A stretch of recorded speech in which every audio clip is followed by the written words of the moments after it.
things are better left unknown. And I'll never find you here, 'cause no one's ever home.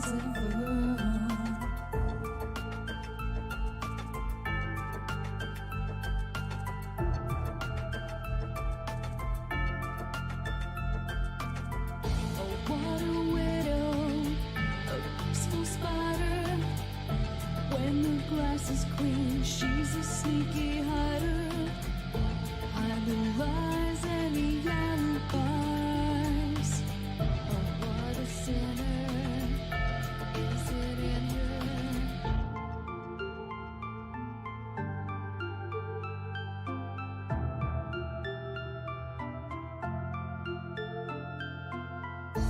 What's the truth in this riddle? Is love really just this simple? I can't seem to find my way in this world that never stays.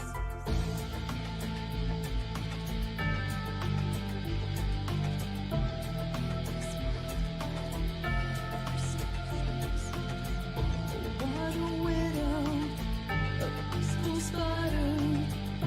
When the glass is clean, she's a sneaky hider. Hide the lies and the alibis. What a sinner is it in her?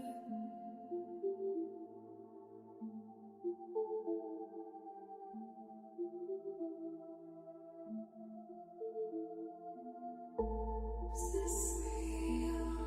Just illusion? I'm lost in wonderland of confusion.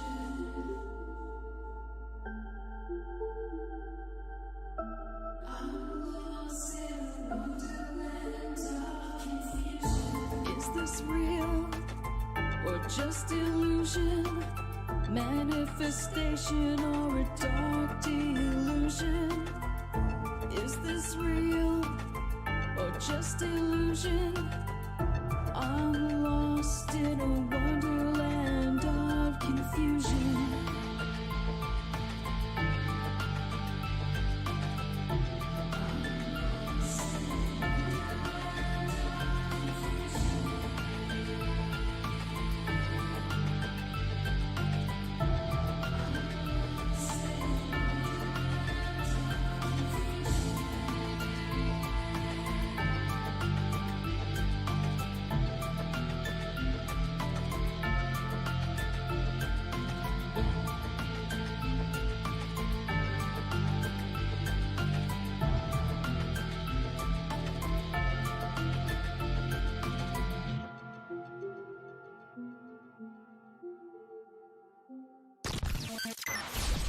Ripon Rabbit Hole is a community-driven radio.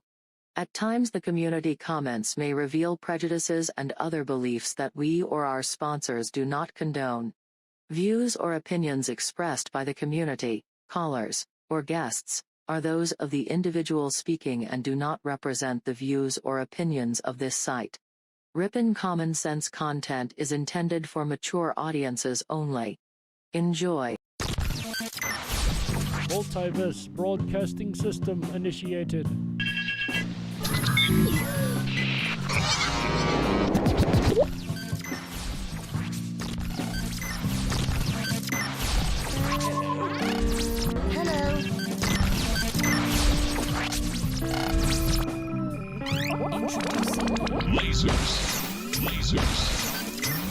Multiverse connection established. Hello. Multiverse connection secure. This station is now the ultimate power in the universe. This is My Life DIY, and Hi, this is JoJo. Hi, my name is Ash. Hey everybody, it's AJ the Ripon Rabbit. This is Cynthia Sue Larson. This is your man Meta, aka Propagate This Light. And you're now listening to Dark Wolf's Den. The Dark Wolf's Den Show on Ripon Common Sense Radio.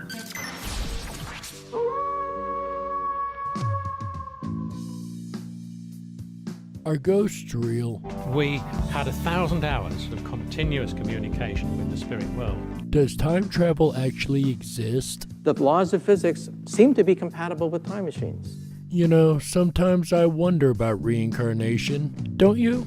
A 4-year-old boy in Adelaide, Australia, has told his parents that he used to be Britain's Princess Diana. What would happen if the world found out that aliens were real? I didn't say disclosure would be easy, but what is the alternative? To establish a space force as the 6th branch of the armed forces. We have so many questions and yet so little time, so to have you here, the pleasure is all mine. Coming to you from a secret cave, hidden deep within the wilderness. This is the Dark Wolf's Den Show. Now, here is your host, Jerry Hicks.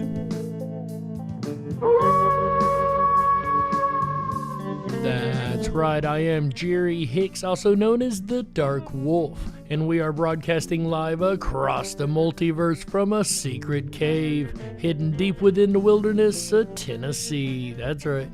We're ripping through the electromagnetic soup, tearing through the atmosphere, and tunneling away into your radio like a quantum particle.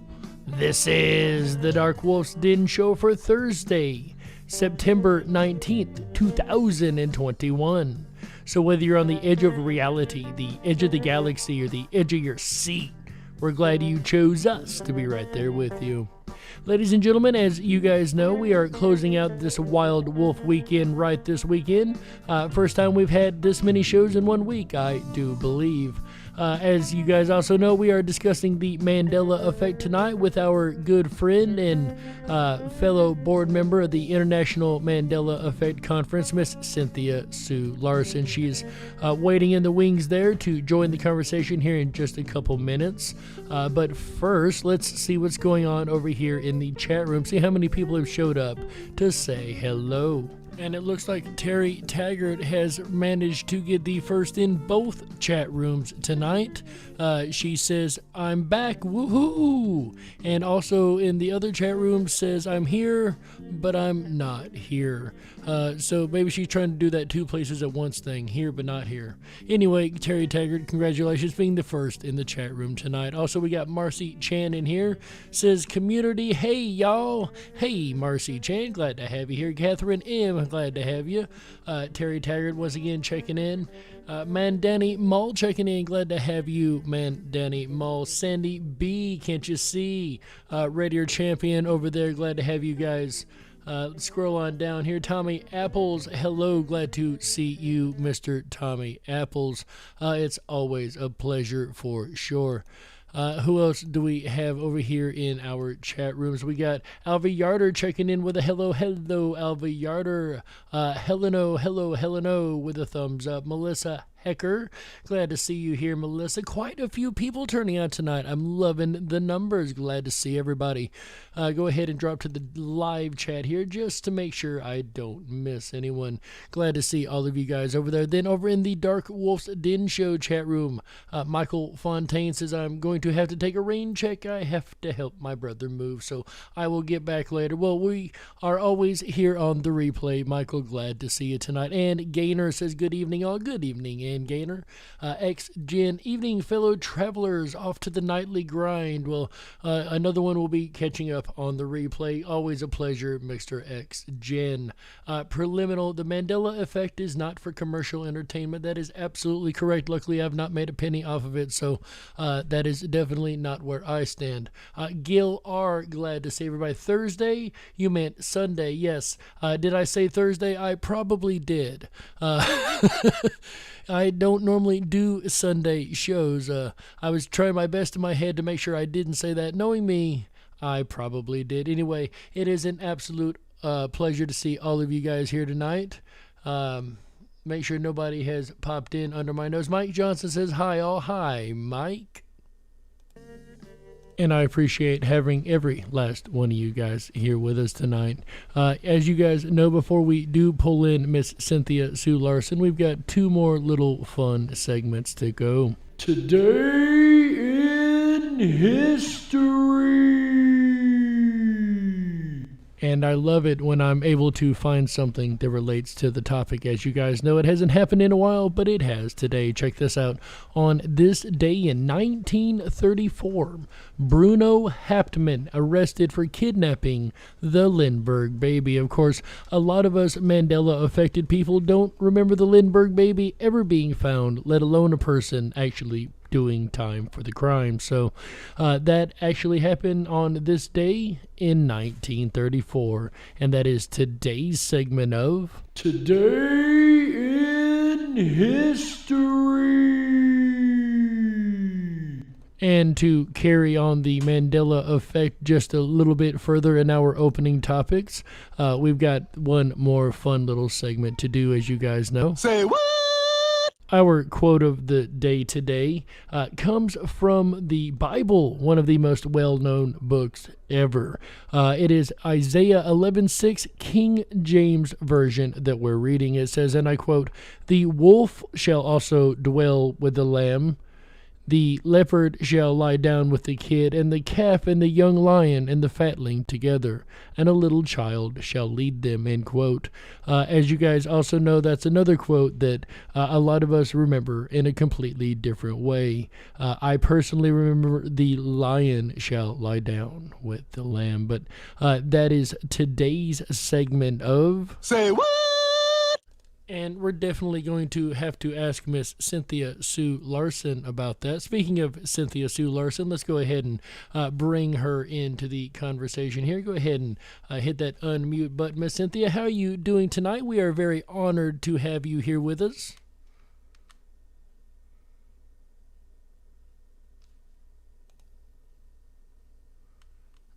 Looks like she's having a little bit of issue getting to that button.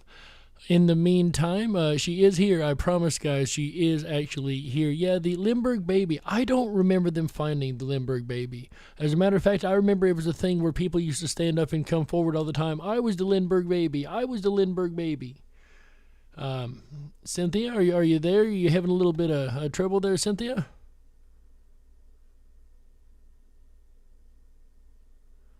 All right, she seems to be having issues. She will be back with us here in just a moment. Once again, guys, the fun of live radio, right? Can't make this stuff up. Anyway, once again, it is great to see everybody. Mike Johnson checking in. Says, hi, everyone. The dark wolf shall dwell on Sunday, says Raider. Yes, he shall, Raider. Yes, he shall. I think she has gotten back with us. Miss Cynthia Sue Larson, are you back with us, ma'am? I think so. Can you hear me? We can hear you loud and clear. Excellent. How have you been, Miss Cynthia? Doing great. Thank you so much. Yeah, I'm glad to be on the show. Love the topic, obviously. Obviously, right? It is an absolute honor and pleasure to have you here, both as a show host and as a friend. I'm so glad to get to spend a little time talking about this topic with you guys. We've got a full chat room over here, 2 chat rooms full over here, as a matter of fact. So as the questions come in, we'll do our best to try to sort those out. One question I did have, first and foremost, My Life DIY said she was watching, before we get into the Mandela effect, she was watching one of your videos, a video I've personally seen myself, where you had some plants that seemed to have a mind of their own. And not only a mind, but a voice of their own. Could you tell us about the singing plants and that technology, and what all that is about, please?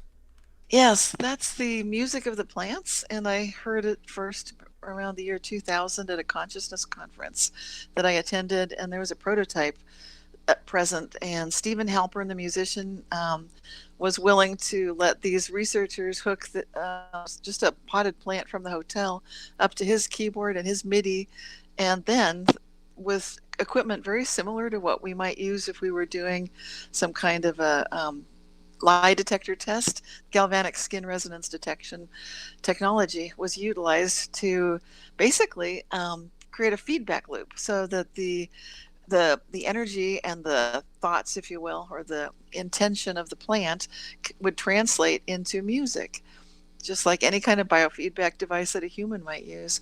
But this one is hooked to the MIDI, to the keyboard, and what I heard was extraordinary. I just thought, okay, I want this, because it sounded amazing.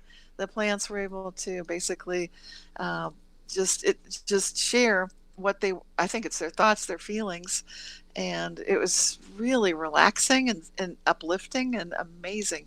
I felt like I was watching a plant describing what sunrise was like. That's what it sounded like. And I've never heard music like that before.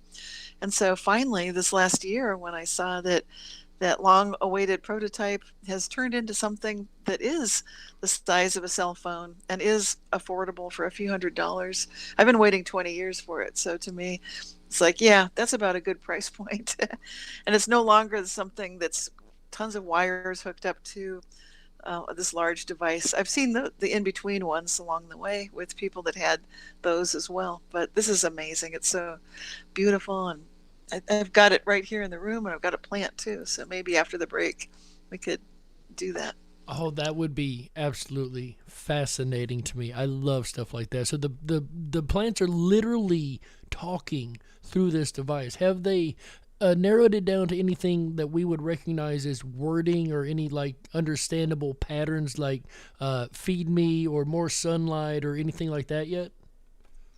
Well, that still requires, just like you need a plant communicate, like an animal communicator, you'd need a plant communicator, which may sound funny to people, but you see people all the time who are gifted with plants, and it's like they're hearing what the plants are saying. And I think that's really true. So, but the device itself doesn't really turn anything into words that we would recognize as human language. Instead, it invites us into their way of feeling the world. That is amazing. And sound and frequency is definitely a key to this world. We know that. So just real quick, roughly, and I know I'm sure these devices vary, but roughly how much would one spend if they were looking to get a device like that? Yeah, it is a few $100s. They're having a sale, I think, this weekend. So what I would recommend is sign up for the email list at musicoftheplants.com. I get no money from this, so it's not like there's no cut for me. I just like the product. I like the idea. And so once you're on the list, then like I think that sale was happening this weekend, but I already have a device. The one I got is called the Bamboo. And it's like I said, it's just a tiny little thing. It's like the size of a tiny little cell phone with a couple wires, really easy to use. That is too cool. I don't think I will be investing in one anytime soon, but I know the person that did ask about it, most likely that would be their next question. Well, how much is something like that? So I do appreciate that. Once again, you make no cut off that. So I do appreciate that. So when I was growing up, in my reality, I guess you would say, for lack of a better term, I don't remember the ability to talk to plants. But there's a lot I don't remember that seems to be the way it is today, right? There's a lot of people that are waking up now to this new effect. You and I have been around a lot longer in this research and study than I have. But you and I have been around quite a while in this, and to us this is kind of commonplace, a little old school, if you will, albeit a new phenomenon. But there are a lot of people who are just waking up today. I got a question the other day on an email. Forgive me, I don't remember the name of the person that sent the email, but they asked, do I know where a forum is to discuss the Mandela effect? And I do know about Reddit. That is the only place I really know that has forums like that. But what about you, Miss Cynthia? Do you have any suggestions of places people would be able to express their or enlighten their horizons on the Mandela effect? Well, I've always had those opportunities through my website, and I've got one on Facebook it's got some people there. It's basically called One Mind, Many Worlds on Facebook, and it's a closed group, but you can ask to join. And that's exactly what's open for people to discuss. And there's something on Groups.io. Before that, there was a Yahoo group for reality shifters, and that was started around 1999. So I had these things running, but then I've been around so long, the technologies have closed. Like Yahoo doesn't have groups anymore. So it's kind of funny.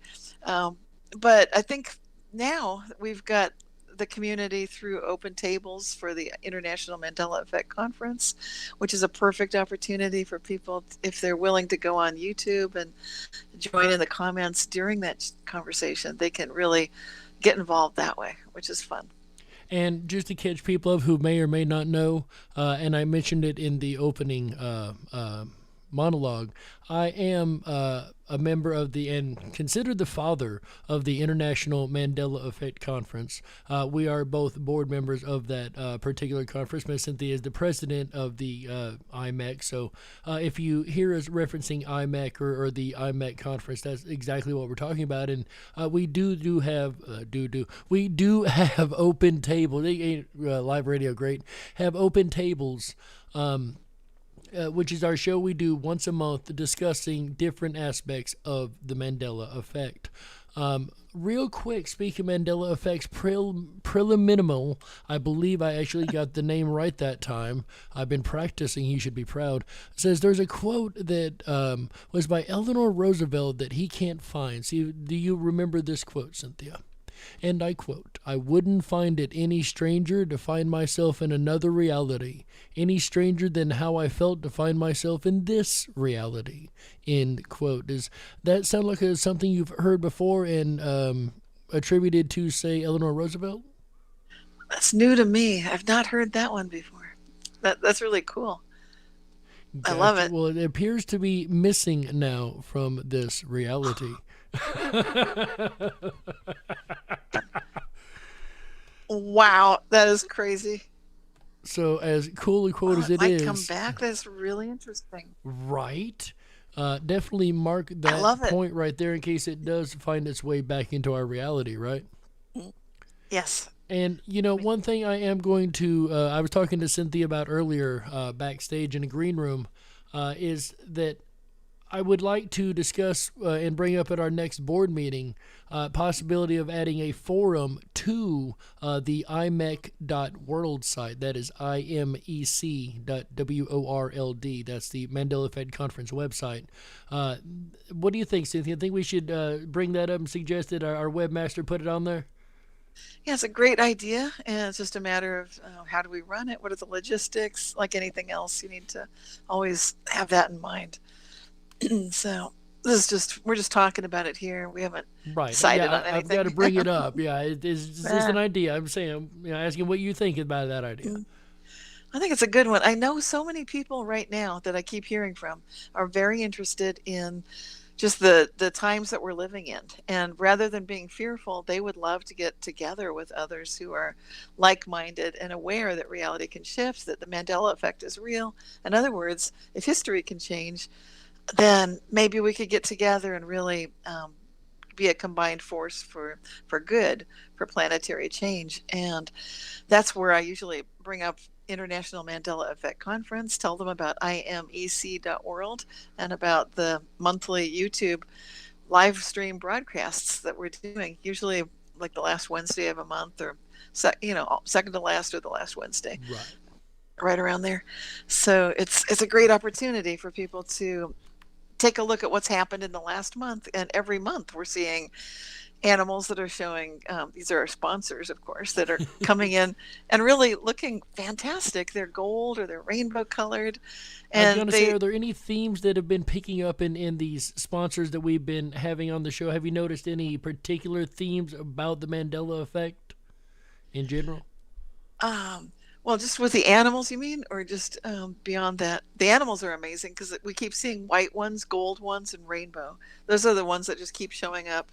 And often we'll see an animal that we have never seen before. I think last month it was a rainbow octopus, and it was weird enough to see this amazing octopus that no one had ever seen. And then I think Christopher Anatra, the quantum businessman, he's the one that said, "Wait a minute, I didn't notice it was rainbow." And he put the slides together. He's like, "This is amazing." And that's another thing we've seen in throughout the Mandela effect, from the rainbow mountains to the rainbow rivers to the rainbow animals. That seems to be a carrying theme, is these multitudes of colors, all inclusive, all the rainbow squirrels, says Jason M. Star. That's correct. No, Josh Phoenix, this is not a repeat. We are as live can get. over here in the Dark Wolf's Den says, Euler Greg says, we are shifting through space as well as dimensionally. That brings up a good point. When it comes to Mandela effect, everybody's got their theory, and you've got a particularly amazing theory. The way you think it all works with the quantum shifts and the quantum jumping. Could you give us a brief overview of what quantum shifting is for those who may not have heard this before? Okay. Yeah. Well, I started my website talking about reality shifts, which is sort of the situation where we lose socks in the washing and drying machines. Remember, it's back in the 1990s before Mandela effect was a buzzword. Nobody had heard the term, and we weren't looking at the collective shifts at that point. So these are personal Mandela effects or reality shifts. And then once you get comfortable with the fact, if anyone can be comfortable with the fact that things are changing, and you might set something down and it's not where you think you put it, you might write something and it's changed, you might have read something and the book is or the movie is different, then things start getting kind of wild.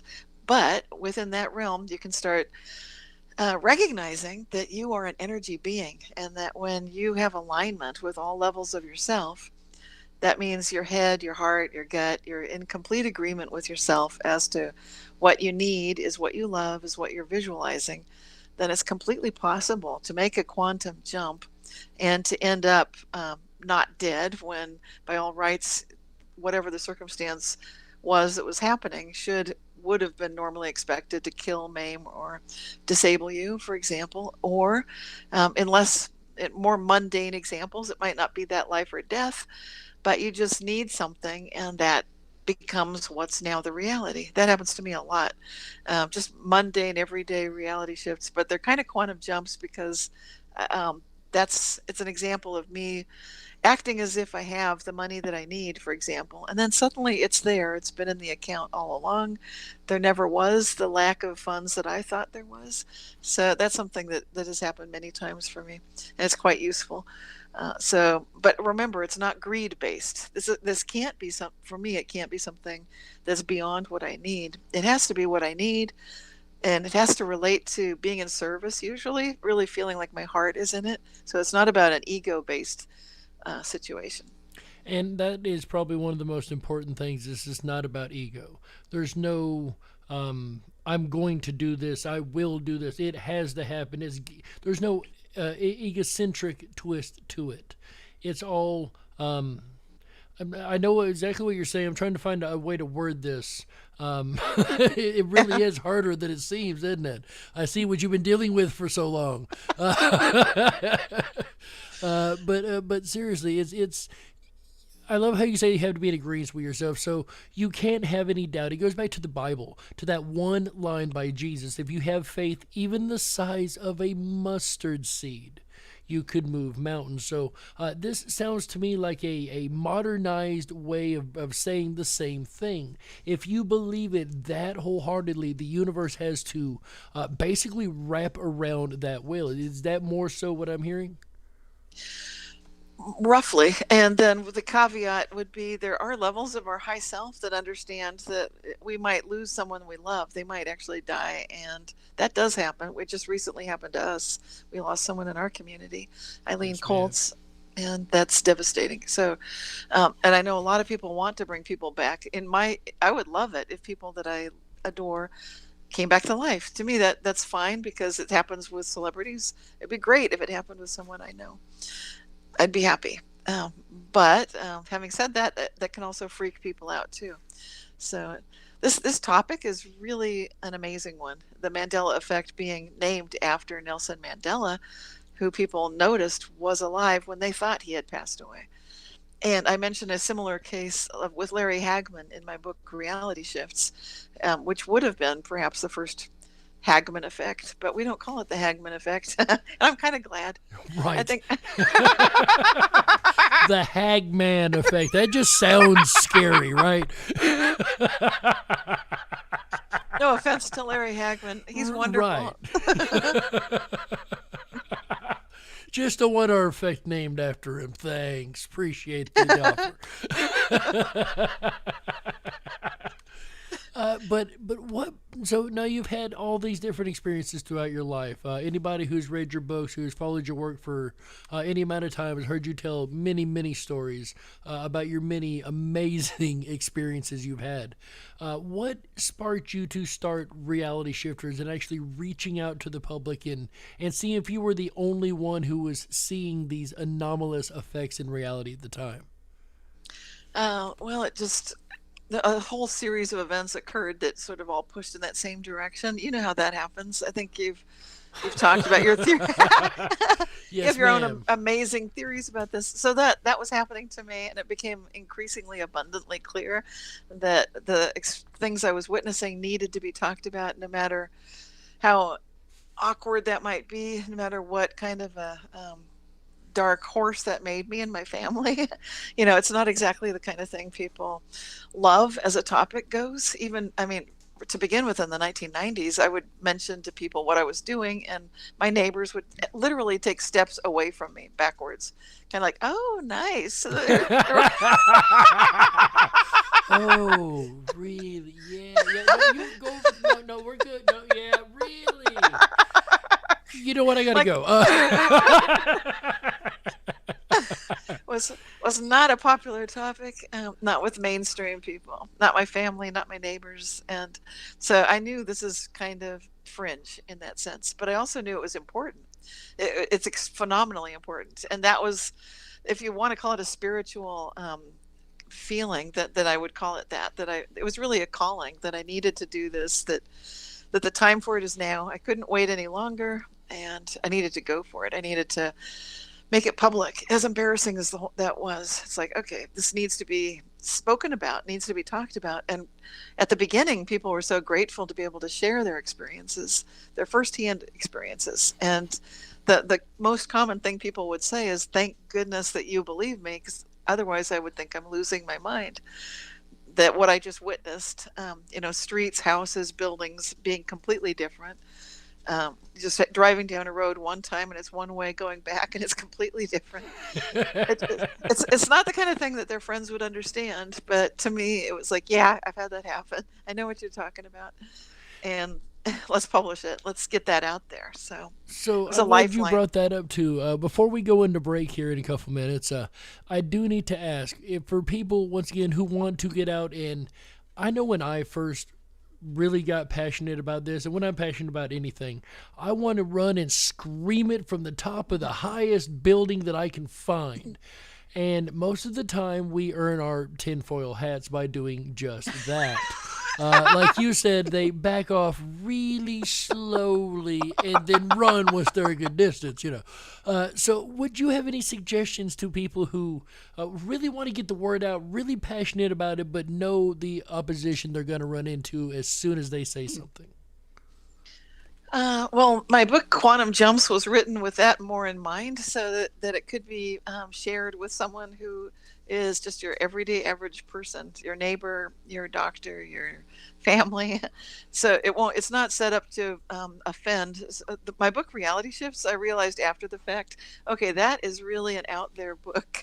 It's great if you're already experiencing these things, it's wonderful, but it's not great for an introduction to the topic.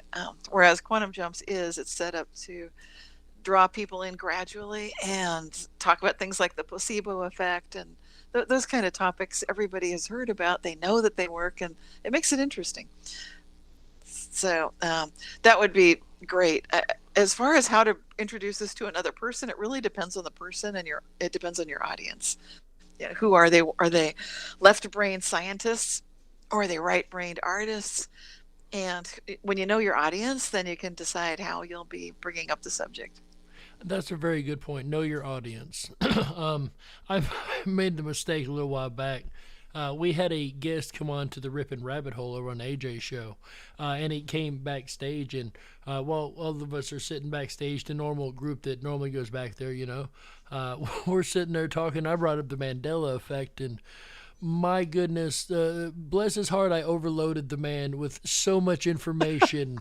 They were all getting on to me. Back up, slow down, hold on. Don't throw everything at him at once. You're going to drive him away. I get passionate about it myself.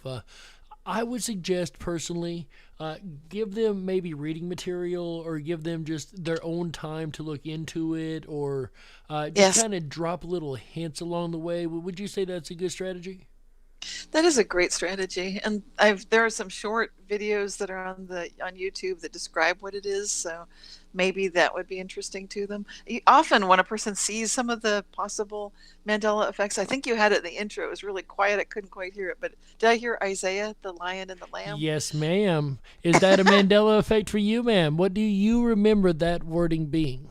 I do remember the lion, and it seems like, when something's missing that you remember, it's like, wow, where'd the lion go? I like the lion. I love wolves, but I had a fondness for the lion, so no offense to the wolf. None taken this particular time, I guess. And that's something else, and this is something I've said for quite a while. By the way, hi, Denise Lane says first time in the den. We're glad to have you here, Denise. I'm glad you stopped in and said hello. Do hope you enjoyed the show. That is one thing, though, that I totally lost my train of thought on that. Whoa. The lion and the lamb. Thank you. If it had been wolf, thank you. If it had been wolf at any point, I would have memorized that verse.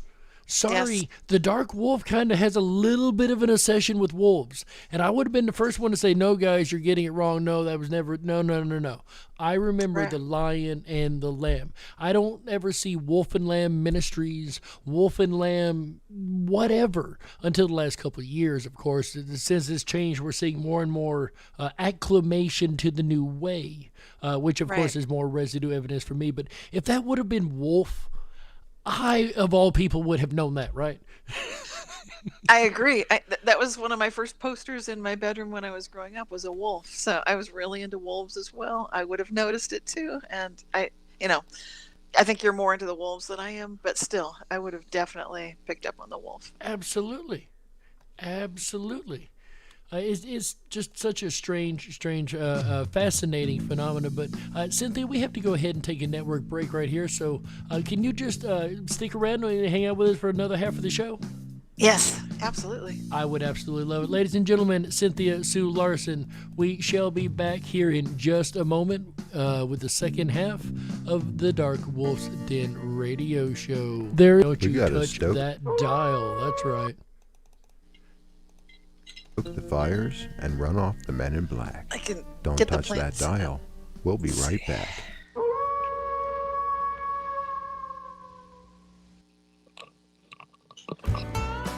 Oh yeah, Jerry Hicks holding down the weekend fort just right and ending out the weekend right together with you tonight, Sunday, September 19th, with his look at the Mandela Effect. If you're enjoying the program so far and you haven't done so already, please make sure to thumb up that video, hit that subscribe button, and ring that bell. You'll get our notifications every time we go live.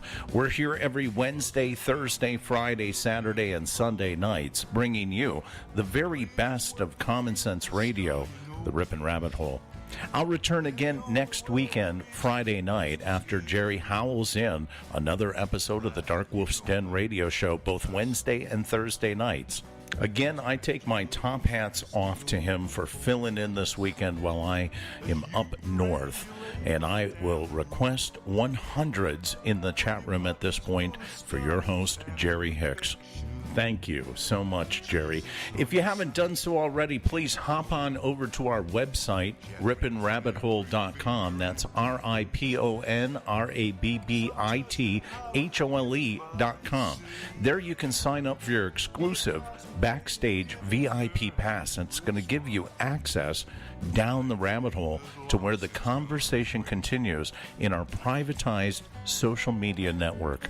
It's free to do so, and it always will be. It's going to allow you the opportunity to set up a profile, share information on a wall, similar to all the other social media networks, with the exception that we don't block you, we don't ban you, we don't suspend you. It's free speech over there down the rabbit hole, and you're invited to take advantage of it as long as you can. We don't share, sell, or give away your email addresses, so you can feel quite good about that as well. In fact, over there on our website, we update our weekend schedule every Wednesday afternoon as the weekends go from Wednesday to Sunday here, offering you the most extended weekends in radio. And if you've missed any one of our broadcasts, we've got an extensive on-demand library of every episode that we've ever done. And you can search that by topics, like tonight's topic, the Mandela Effect, for instance. You can go find all of the broadcasts that have been done on the Ripon Rabbit Hole concerning the Mandela Effect. And then you can just sit back and binge listen to them, which is a lot of fun to do, actually, to go back and hear things that we talked about a year ago or so. Speaking of the Mandela Effect, we will return now back to the Dark Wolf Den radio show, The Mandela Effect, for September 19th, 2021. You're listening to the Ripon Common Sense Radio Network, the Ripon Rabbit Hole.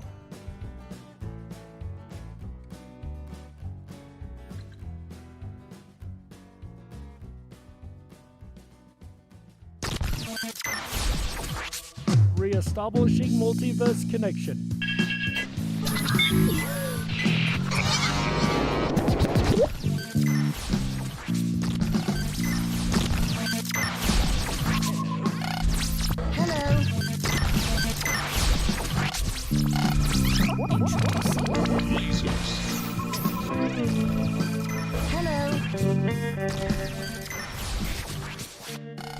Connection reestablished and secure. This is My Life DIY, and Hi, this is JoJo.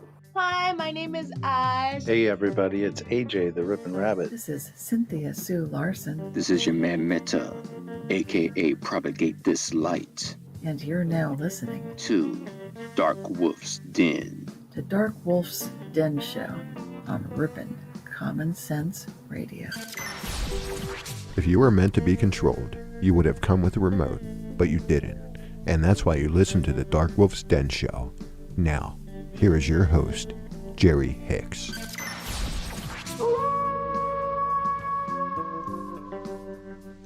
That's right, I am Jerry Hicks, also known as the Dark Wolf, and welcome back to the second half of the Dark Wolf's Den Show for Thursday, September 19th, 2021. So whether you're on the edge of reality, the edge of the galaxy, or the edge of your seat, we're glad you chose us to be right there with you. If you're just tuning in tonight, ladies and gentlemen, we have been visiting with our good friend, Miss Cynthia Sue Larson, discussing the Mandela Effect and a variety of other fun topics. And without any further ado, we're going to get back to the fun. We've got some really fun stuff planned here for you guys. In the first half, Miss Cynthia talked about the singing plants, and while we were on break, she was kind enough to go get a one of her musical chorus plants and her device. And what kind of plant is that, Miss Cynthia? Welcome back. Thank you. This is a pothos plant, so you can't see it, but it's just one of these plants that has shiny green leaves, and it's a cutting from my grandmother's plant. She had it when she was alive, and then it's a treasured family heirloom to keep that plant going. So is this one got a lot of personalities? It'll sing a lot, have a lot of its own voice to it? It does. Can you hear it playing right now? I'm just holding it up kind of close to my microphone. It kind of makes different sounds. Like now there's a low notes. I can turn the volume up too. Let's see. Yeah, I can barely Should've hear done that something in sooner. the Here we back go. there. Okay. Oh, I think I hear something. Yeah. There we go. Now we hear it. I've turned it way. As a volume control. For me, it's loud, but I think it needs it higher so you can hear it. It sounds perfect here. Yeah, it's very, very. This plant does love to play. It plays even when the sun's gone down, which it has. So I just give it a little extra water. This plant is reliable. It just loves to interact with the music. So, it's a good sport. So go ahead and hold it up one more time. Let's just take a couple of seconds, just listen to it.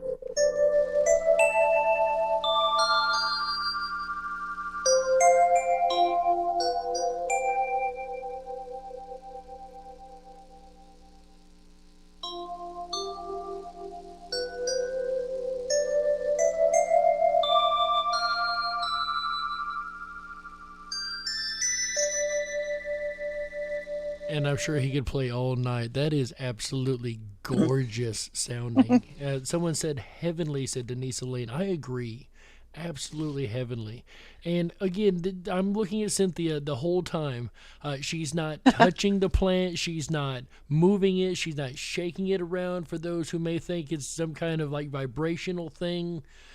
She was not anywhere near it as far as like able to touch it. So if it was doing something, it was definitely a really cool magic trick. Otherwise, this is real, folks. This is really, really cool. I thought that was absolutely gorgeous. Again, no sponsorship here whatsoever. I've never even heard of these companies, maybe one time before Cynthia and I talked, but that is gorgeous, Cynthia. Yeah, I just love it. And it gives me a feeling of entering into that plant consciousness, because there are choruses to the songs that these plants create. Like this pothos plant, if I just plug it in and leave it, it's like a meditation track, but it's real time, it's live. And sometimes every 20 minutes or so, then I'll feel like, oh, there's that theme recurring, it's coming back, which gives me a deeply soothing feeling. It's like getting a massage or something. Really nice. I'm sorry. Michael Fontaine over here in the chat said, is that the three seashells? For those that know the movie, that is bad. That is really bad. There's a question about resonance over here. So is there a certain resonance frequency that it's at, like the 420 or 434 or 440 or whatever the hertz range is? Has that been tested, or is that fixed into the machine, or do you know anything about that there? Well, it's set up with, like, you can choose which setting it's on, and you can try different ones for the plant, see which one it likes. And then you can also download the data. You can actually record the song, save it, see what frequency ranges it was playing at. I've not done any of that. I know people really get into that. So this is the bamboo device that has those capabilities. But embarrassingly, I have not made full function of that. So I don't know, but I'm sure that people who want to see more about it, they can go to that website, check it out, and I think it explains it pretty well there. I would rather somebody be honest with me and tell me I don't know than give me an answer that is just so made up. I appreciate the honesty. That's great. So I had a couple questions come in the chat here I really liked. We were talking about theories a little bit in the first half, and My Life DIY again says, what does Cynthia think about simulation theory? Well, my personal take on it is that it depends on what you mean by simulation theory, because some people, if what they mean is, and this is often what people tend to think it means, that basically everything is being created, like all of our physical reality has been just come up like a computer game, and we're just characters in that game. So there's some teenage kid somewhere who's just created all of this. That doesn't make a lot of sense to me personally, because it doesn't feel right. It fails the common sense test of what is my own experience showing me about nature, about interacting with animals and plants. And I think there are too many mysteries, too many cool things like music of the plants for this to be just some basic simulation. That doesn't make any sense. But if what you mean by simulation theory is that everything that we think is out there is not so much out there as it is our imagination, and our minds are translating all of these frequencies, that I do agree with. And I've been following that line of reasoning for about the last 20 years, including the work of Donald Hoffman, who wrote a book about visual perception, and I reviewed it when it first came out like 20 years ago. I interviewed him on my podcast, Living the Quantum Dream, and I'm so impressed with the way he's really taking his theories, and he's just getting bolder with it. He's basically saying that everything, that the way we interact with our five senses that give us this feeling that physical reality is so solid and that's all there is, that's not what's happening. It's very much the same thing as just working with a laptop and the icons that when you throw a file into the trash, it's like that. You don't really know what's going on, but that's how our senses and our senses of touch, taste, sight, smell, all of that work. And that's extraordinary. As he explained it, to manually do this on a computer, you would have to move around the chipsets and the jumpers on the drives and a lot of the old school computing. But every time you wanted to send an email or anything, you would have to literally go in and manually manipulate everything. Whereas now the computer's set up in such a way where all that's done behind the scenes. All you see is that pretty GUI in front of you, that pretty screen in front of you. And the concept that Mr. Hoffman, and I love Mr. Hoffman's work. If I may make sure I'm understanding this right for the audience, the concept here is what we view is the desktop. What we're seeing through our eyes is literally the desktop. It isn't reality as it is. It's reality as it is perceived, correct? That's right. Yeah, that's a good way to show it and express it. Yeah, and lately he's been going a little further with it, which gets pretty exciting. He's saying that that there's evidence to show that is exactly what's happening. And he gets into some mathematics of proving that, which I think that's a little beyond the scope of this show. But it's interesting to follow up on if people want to look into that. It's not only beyond the scope of the show, it's beyond the scope of my brain's understanding. You see, with the science side and theory side, all day I get it. When you throw the math in there, my brain walks out the door. All right, so no worries. I don't think it'll make it past the microphone, let alone to the audience. I won't even understand this. But speaking of theories, recently, as of 2019, when we pulled together the Mandela Effect conference, there was a big news article at that time in the quantum physics world, a theory that had been surprisingly enough proven real. That Wagner's friend, I think it was, correct my wording if I'm pronouncing that wrong. Could you tell us what that is and why it's so important that this experiment has actually had the outcome that it's had? Right. Well, I've been looking into this idea that quantum logic is the true logic, and that classical logic is a subset, based on what I've been observing with the reality shifts Mandela effect. So what I do is I'm on the lookout for the kind of evidence that would support what we're seeing with the Mandela effect with reality shifts. In other words, looking for something that shows you can have two people standing side by side who literally experience two different things. And that's very much what this experiment showed. And it was the work of an experimental scientist named Proietti and his partner Bruckner, and a collaboration between universities at Edinburgh, Scotland, and also Vienna, Austria. And what they were doing is taking the double slit experiment, which people might be familiar with as being basically a very simple, elegant apparatus, an experimental apparatus that just fires one single little photon at a time through a double slit situation, and then it something happens and it shows up on the screen and you can see what happened. Was there some sort of a diffraction pattern? In other words, did the photon act like it's interfering with itself and it's moving like a wave, or is it acting like a particle and you can tell that it went through a certain slit? And so I'm not going to go into all the details here, but there were 6 photons that they were working with, 6 detectors rather, to sort of have an entangled scenario and be able to have, in the final outcome, you'll have basically 2 observations based on these 6 different detectors all set up in an elaborate scheme.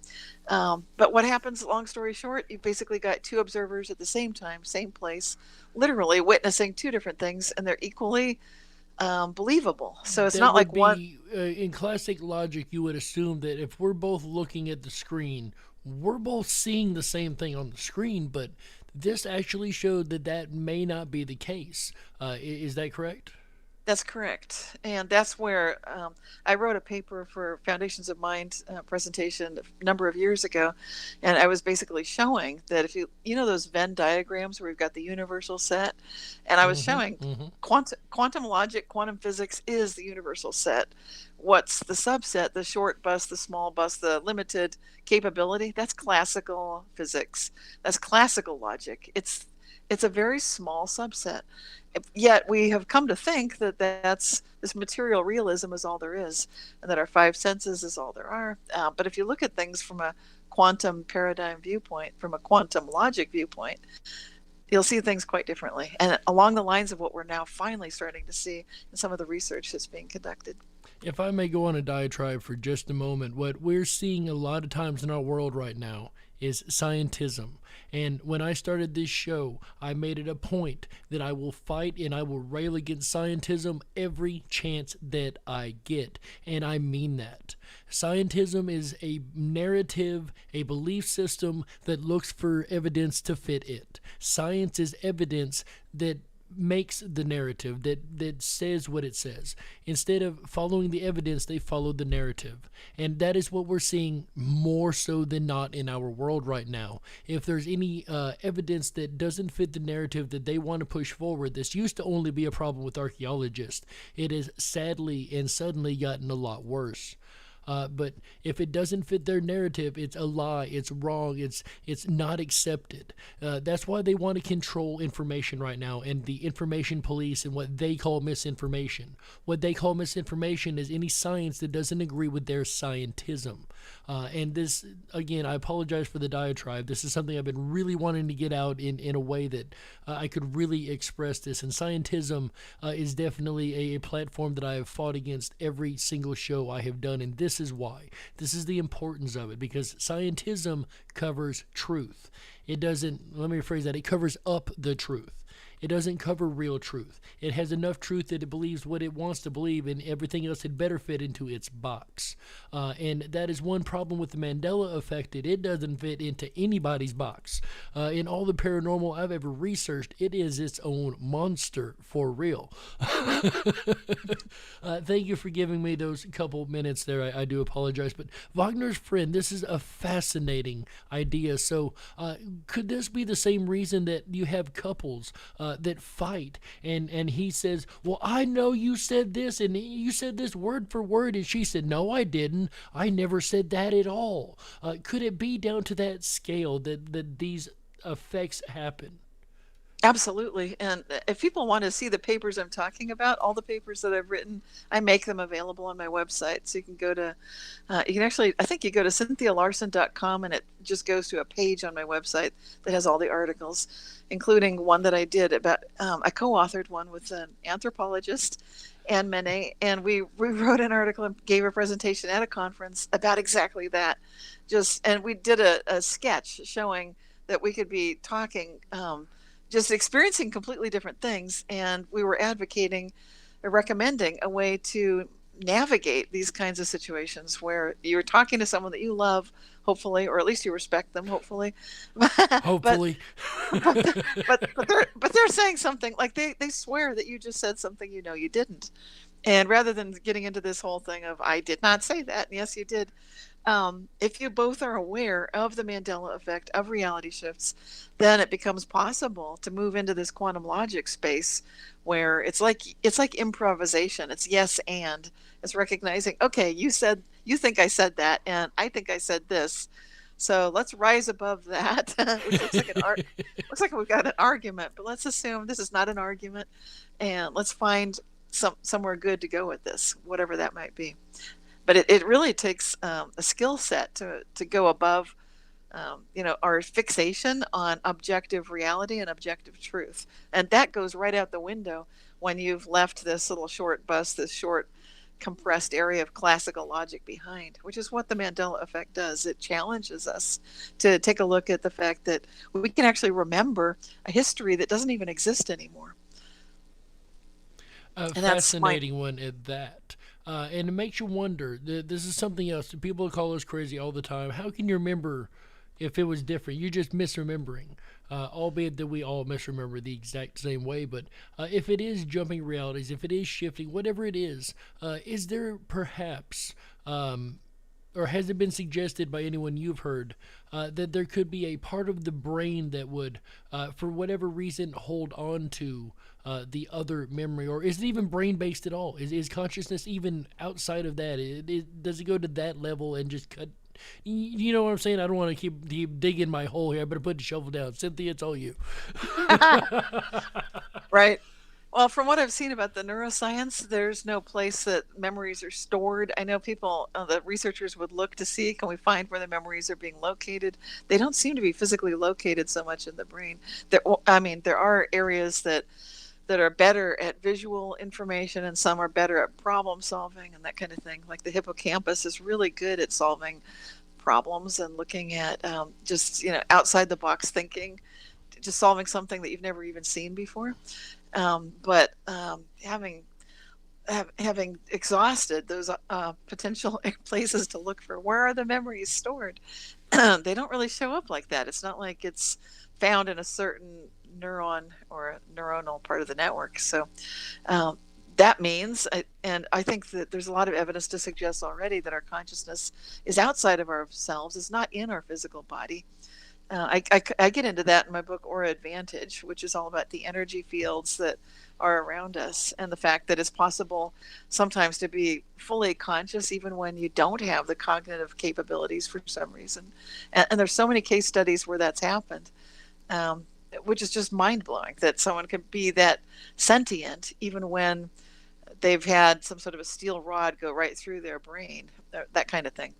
So there have been some real case studies like that, or where someone's basically for those who have been following this show, we have brought up a multitude of these cases before too, especially in the beginning of this year when we went through a lot of Rupert Sheldrake's work. I love Dr. Sheldrake and his work too. Yes. And the was the 10 Dogmas of Science or 7 Dogmas? I think it's 10 Dogmas of Science. But in that he talks a lot about that very same concept you were just speaking of there. Right. Yeah, so it's a very big stumbling block when people are fixated, like we have to find where the memories are stored. Maybe not. Maybe the right way to look at it is to give up that whole fixation on the material realist objective reality point of view. And that's tough because I think it's inculcated in us from childhood that we are taught that there's one truth.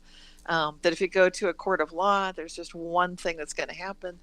I've had the interesting experience of being called to jury duty and telling both the trial attorney, the prosecutor, and the defense. I told them just what I really believed in. I thought I'll be excused from this for sure. To my great shock, everybody looked thrilled that I would be on the jury, and I don't know why that is because I was clearly saying, I was very clearly saying. Hilarious. I told them very clearly, like the way I see reality, it's not just true and false. There's also true and false and not true, not false. It's fourfold logic. And I got into the quantum thing a little bit and they were just sort of nodding. They just looked thrilled. So I don't know why. So the next time you guys think you're going to be slick and try to double talk them using the paranormal and quantum physics to talk your way out of them and oversmart them, they're probably going to make you the lead of the jury. Okay. That's what happened. You are right. They made me the foreman of the jury. All the jurors are like, "You're in charge." I'm like, I do not get this. So, real quick before we head out of here, I've got just a couple minutes left. I've had quite a few questions about synchronicities and manifestations and how they relate to the Mandela effect. First, have you seen a lot of synchronicities lately, and how do they relate to the topic? Yes, I do see a lot of synchronicities when I mentioned starting my website and feeling compelled, like this obviously is the right direction to go. It's kind of like when you go one direction, all the doors open, you go somewhere else and everything closes, then it's like you're getting a meta sign. Like there's a sign of higher consciousness directing you, if you will, saying, this is really what you need to be doing now, as awkward and embarrassing and strange as it might be. Sorry about that, guys. I dropped something here. I didn't mean for that loud noise. My apologies. Go ahead, though. And the Mandela effect brings us together. It's the collective shared consciousness, which gives me a sense of hope when it seems like it showed up right on schedule, right when humanity needed to solve a lot of problems that seem like they're pretty much insoluble. We have the Mandela effect. We're noticing things like the kidneys have relocated to a safer place in our bodies. We're seeing things that show that collectively we'll be capable of experiencing a kind of a golden age on Earth if we stay focused on it. It's easy to get distracted and focus on things we don't like. But the Mandela effect is encouraging us, just like if you've ever had a vacation and you do it completely by synchronicity, it's a great way to travel. I really recommend it. You'll notice that everything just goes amazingly well. Or if you run a conference that way, like we did in 2019, and it's not about ego. It's not about trying to force your way or willpower. It's much more, let's just have fun. Let's do the best we can with let's everybody do their best and pull it together. Man, that is amazing. And that's what I think, if you believe in God, I believe that's what God's inviting us to do right now for humanity, to pull together at a level that maybe we've never pulled together before. Well, let me tell you, the divine nature of that which you speak, 2019 was nothing shy of magical. As a person that went from thinking this is an idea that would never get off the ground, it'll never make it anywhere, to watching what was the equivalent of at least a year 5 conference come together right in front of my eyes, excuse me, was absolutely incredible. And as you put it, and I could not have agreed more, to this day, there is no ego. Whenever we all get together and talk about the Mandela Effect and Mandela Effect community as IMEC, there's no ego. There's no one person that says, I'm in charge, it's this way, or tries to throw their will into any. It's always basically universe. Hey, here's what we'd like to do, and universe says, okay, let me see what I can do to help. It's been more than divinely inspired, more times than I can. I've seen so much magic, I can't even. To deny it would be more foolish than to admit it. You know what I mean? And that is going to bring me to my last question of the night before we start closing out and getting your information out there and letting everybody know where to find you. What would you say to a person? I get this all the time. I've got a video, the Jiffy peanut butter video. It's about a 50-50 split in the comments section. Half of them are, yeah, I remember Jiffy, 100% you bet. But the other half says no. You're just mistaken. You're wrong. It's just mismemory. You're just misremembering it. You're absolutely wrong. You're crazy even. What is your response to these people? Because that's what we hear a lot in this community is, you're crazy, you're off your rocker, you're goofy, maybe you need to go find you a new thing of tinfoil to build a new hat, you know. What would you say to those type people, the naysayers of the Mandela Effect? Well, if they're saying no to the whole Mandela effect, I'd say give it time. You know, maybe you'll hit a point where you see something that for you is in controversy. It's just like, wow, that's definitely different than anything I expected. So unless it happens to a person, I don't think they're going to believe it really, because this is such a strange phenomenon. It's like falling in love. People might believe there's no such thing as love unless you do fall in love. It's kind of like that. It's you have to really experience it. And there's no proof. So, and then as far as different experiencers having arguments, hopefully they can learn to be more like improv actors, like yes and, like, okay, so I think it changed from, you know, Jiffy to Jiff, but you don't. Okay, that's cool. Because that's really what is going on with this quantum logic. We're getting to see into possible realms of different worlds. And for those who are out there thinking, yeah, there's no way I am going to flip my brain to this quantum logic, I still have a problem with this, folks. I'm not going to lie. I will not down anybody or tell anyone that what they're saying is wrong. But, of course, there's times where I'm like, I don't know. I don't personally think this is in me. And I need to learn to be more if and but both. If or, you know, we need a whole new language for this. But if you're one of those people out there thinking there's no way I'm going to get my brain to think like this, you're not alone. That's not an easy thing to do. I'm still having problems with it. Is it simple for you, Cynthia, to switch your thinking up to something like that, or did that take a while? It's kind of mind-blowing. It just, the series, I think, based on being a lightning rod for the topic for more than 20 years and collecting all these firsthand reports and then inviting the cosmos, show me every type that you can show me, then I've seen quite a lot. And what it's done is I was in shock for like the first 10 or 12 years. And then I reached sort of a cruising place, like, well, everything changes and that's cool. So I'm okay with the fact that there's uncertainty. So I would recommend people be okay with uncertainty too. And I would recommend put your faith in something greater than you, hopefully love or God or highest goodness. That really does help. And then keep asking, how good can it get? these are my tips to navigate the chaos. And those are darn good tips. I would suggest if you guys have any kind of prompts or synchronicities, follow those. There's no telling where they may lead. Cynthia, it has been an absolute pleasure and honor to have you here this evening. I so very much appreciate you coming by and having such a wonderful conversation. So in depth, so amazing. Where can people find your work and get a hold of you if they would like to? My website is realityshifters.com, and you can sign up for the newsletter, which comes out once a month, and I'll cover our latest open tables and everything else that I've been working on besides that, whatever happened in that month, plus the month's fresh stories and reality shifts. And then you can see my books. They're all there. Reality shifts, quantum jumps, high energy money, or advantage, all that stuff, and meditation CD. And you can follow me on through the website. Then you can find me everywhere else, YouTube and Facebook and so forth. And for those I've seen a couple of times, one last time in the chat asking about another conference being planned for the future. We have plans to do more. Right now, I think it's more of seeing which way the world goes and kind of waiting to see what happens there before we start trying to invite people, because it's kind of hard to travel internationally right now. I don't know if you guys have been watching a little of the news, but little hard traveling at the moment. Thank you so much, Cynthia. Once again, we really appreciate you being here. Thank you so much. It's been a pleasure. Agreed, it has. And that, ladies and gentlemen, was Cynthia Sue Larson, our amazing guest speaker this evening.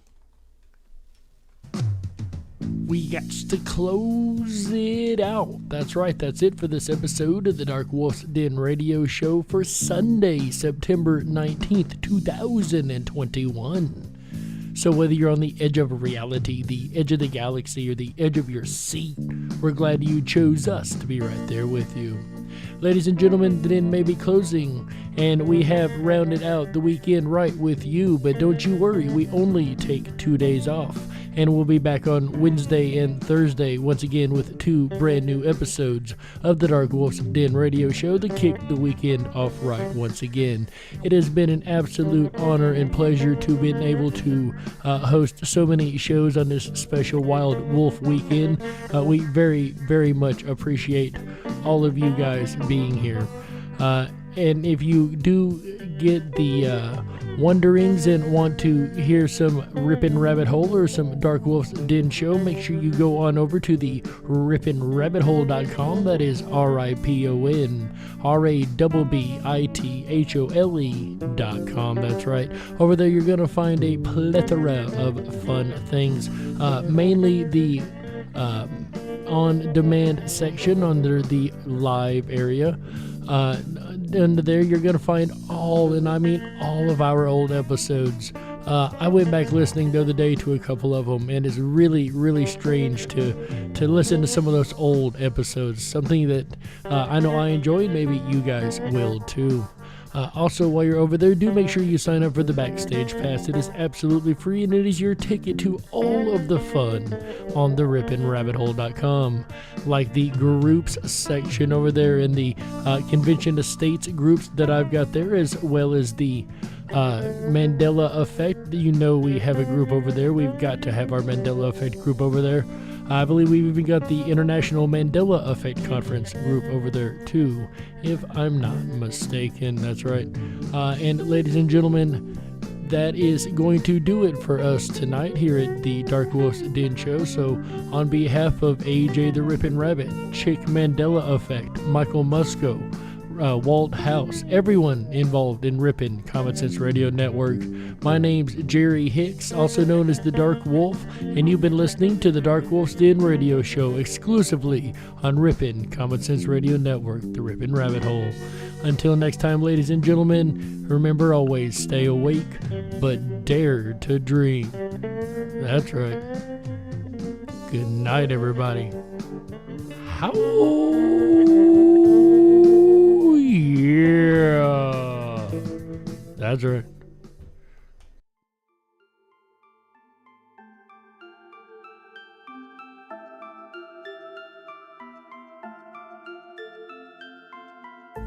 Unlocked and into the dark. Some things are better left unknown. And I'll never find you here, 'cause no one's ever home.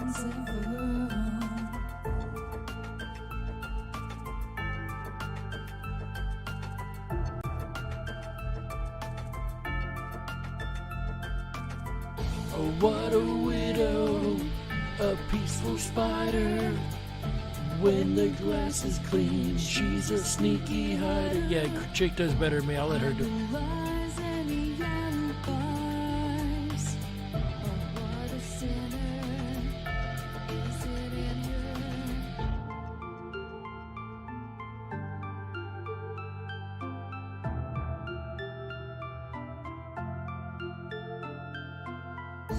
What's the truth in this riddle? Is love really just this simple?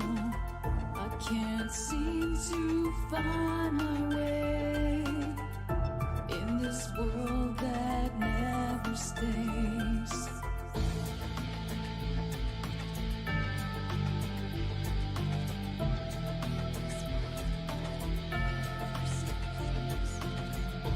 What a widow, a peaceful spider. When the glass is clean, she's a sneaky hider. Hide the lies and the alibis. What a sinner, is it in her?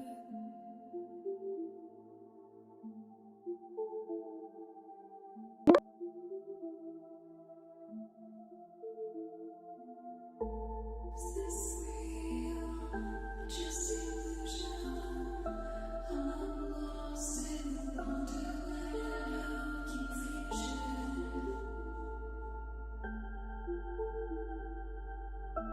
I'm lost in the wonderland of confusion. Is this real or just illusion? Manifestation or a dark delusion? Is this real or just illusion? I'm lost in a wonderland of confusion.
Bye, everybody.